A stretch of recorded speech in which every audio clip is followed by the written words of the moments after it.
Hi guys! Welcome back sa YouTube channel ko. So for today, meron na naman tayong random math problem under differential calculus. So nirequest kasi ito ng isa sa mga subscribers natin. Paano daw po kunin yung derivative ng f of x or ng tangent x with respect to x using the 3-step rule? Alam naman natin na ang derivative ng tangent x is secant squared x. I mean yung rectang shortcut na, or kung kabisado mo yung formula ng derivative ng tangent x. Pero what if ang hinahanap yung derivative niya, pero gagamitin natin yung 3-step rule? How will we derive? Or paano natin siya aatakihin? Diba? Tapos we will come up with secant squared x. So, ganito yung gagawin natin. So, panoorin yung mga lodi. And dun sa mga may alam, at least, yun, solid na yan mga idol. So, first, recall natin ano ba yung 3-step rule. So, yung 3-step rule is, so yung first step is yung f of x plus delta x minus f of x. Okay, yan yung first step natin, di ba? Ang second step, di-divide natin siya by delta x. Ang third step, kukunin natin yung limit nito as delta x approaches to 0. So, yan po yung pinaka process ng 3-step rule, mga idol. So, first, ano gagawin natin?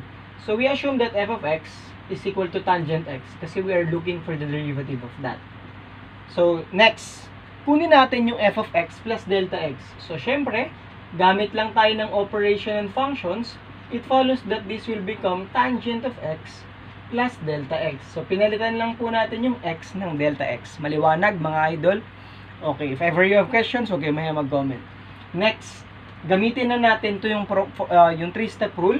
So, yung first step natin, f of x plus delta x, so that will be tangent of x plus delta x minus tangent of x. Tama, kasi ang f of x natin, tangent x, f of x plus delta x, ito, all over delta x. Kaya lang, sa expression na to, kung mapapansin yung mga lodi, ano yung pinaka-complicated? Obviously, the tangent x plus delta x. Kaya nga, gagamit tayo dito ng trigonometric identity ng sum ng tangent. So, that is tangent of a. Let us recall, tangent of a plus b, that is the sum of the tangent. So, that is tangent of a plus tangent of b all over 1 minus the product of the tangent. Tangent a, tangent b. Tama, mga idol? Okay, so yun ay mangyari. Substitute natin dito. So, magiging tangent of x plus tangent of delta x all over 1 minus tangent x tangent of delta x. Baka nalito mga lodi ha. Sum lang po ng tangent x plus tangent delta x all over 1 minus the product of the tangents. Maliwanag? Okay, good job lodi. Minus tangent x all over delta x. So, ito complex fraction na siya mga lodi. So, ang gagawin natin dito, simplify muna natin yung numerator natin. Kunin natin yung LCD nito. So, ang LCD ng numerator natin will be this. So, that is 1 minus tangent x, tangent of delta x. So, ano na mangyari? Ito, pag ito, dinivide mo rito, that is 1 multiplied by here. So, ito pa rin yung matitira. That is tangent x plus tangent of delta x. Minus, ito cross multiply mo dito. 1 minus 1 multiplied by negative tangent x, that is negative of tangent x. Tapos, ito, negative times negative, that is positive now, tan x times tan x. That is tangent squared x. Pero wag kakalimutan yung tangent of delta x. Tama? All over delta x. So, yun na yung mangyari mga lods, di ba? Next, tingnan natin kung may makakancel tayo. Tangent x po ito. Cancel sa ij. Okay? Na-cancel na natin yan. Tapos, kung papansin niyo dun sa numerator natin, ano yung magiging common? Okay, tama ka dyan. That is yung tangent of delta x yung common. So, kasi may tangent delta x to, ito may tangent delta x. So, i-factor out natin yan.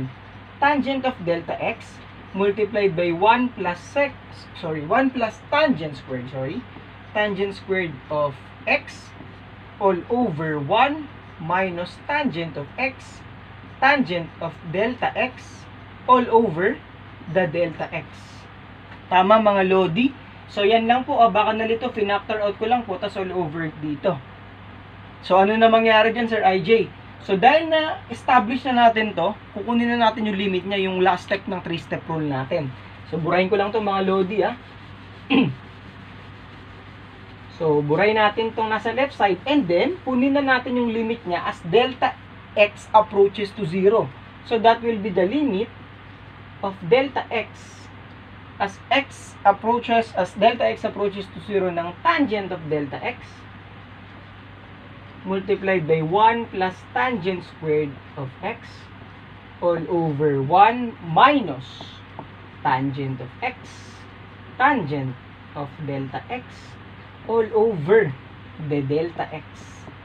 Okay, as delta x approaches to 0. Next, applying the property, direct substitution property of limit, substitute lang natin to.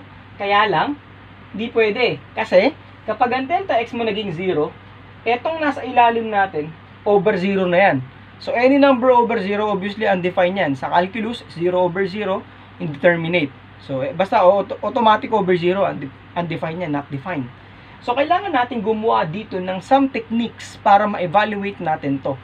Gagamit tayo ng mga basic identities, common limits, etc.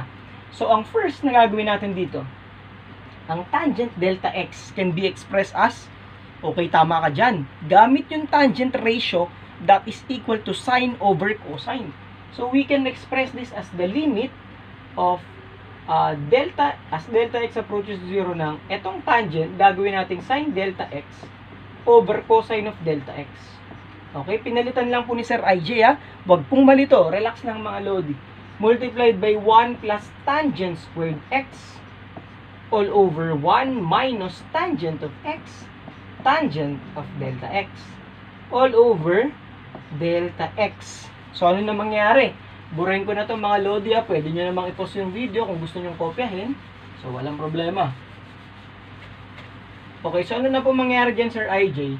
So, ang mangyari na dyan mga lodi, so, hindi kasi pwedeng, kailangan natin tong diskartehan in such a way na meron tayong common limit na alam natin yung value. Pansinin nyo itong mga lodi, sin delta x over delta x. Saan to equal? Mga idol. Tama ka dyan. That is equal to 1. Kung alam mo yung limit ng sin x over x sa approaches to 0, 1, yun yung pinaka makakatulong sa'yo. Kailangan alam mo yun. So, anong gagawin natin dito, Sir IJ? Applying the product property of limits, we can express the given limit as the limit of sine of delta x over delta x as x approaches to 0. Delta x. Okay? Multiplied by the limit nung mga natira nating expression. So, ito nawala na kasi napunta na siya dito. So, ano natira na lang? That is the limit of 1 plus tangent squared x all over, ano yung mga natira? Itong cosine delta x, mga idol, bababa din naman yan. Multiplied by 1 minus tangent of x, tangent of delta x. Okay? So, ito, alam natin na ang limit nito ay 1. Yan yung pinaka sinasabi ko na common limit na dapat alam nyo. Okay, ito, ano naman mangyayari dito? Delta x approaches to 0.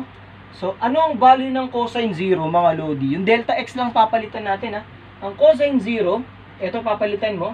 So, that is equal to 1. Ang tangent 0, that is 0. So, ito magiging 0 na rin. So, this is 1 plus tangent squared x all over 1. So, this will become 1 multiplied by 1 plus tangent squared x. So, applying the basic identity, Pythagorean identity, this is equal to secant squared x. Kaya yan po yung magiging derivation natin na ang derivative ng tangent x is secant squared x with respect to x using the 3-step rule. So, sana naalala nyo yung paggamit ng 3-step rule, lalo na dun sa mga nag-aaral, nagtitake ng calculus as of the moment and sa mga susunod ba. So, sana may natutunan kayong panibago for today and I hope you all the best mga lodi. Pagpalain kayo Lord. Keep safe na lang, especially pandemic ngayon. And ayun. Subscribe din to lang sa mother ko, Mary Ann Maling. Kulay orange po yung profile niya, more on cooking and mga vlogs. And support din po natin si Mommy. And ayun mga lodi, sana mas marami pa kayong matutunan sa mga math tutorials ni Sir IJ sa mga susunod. And keep safe na lang and bye-bye.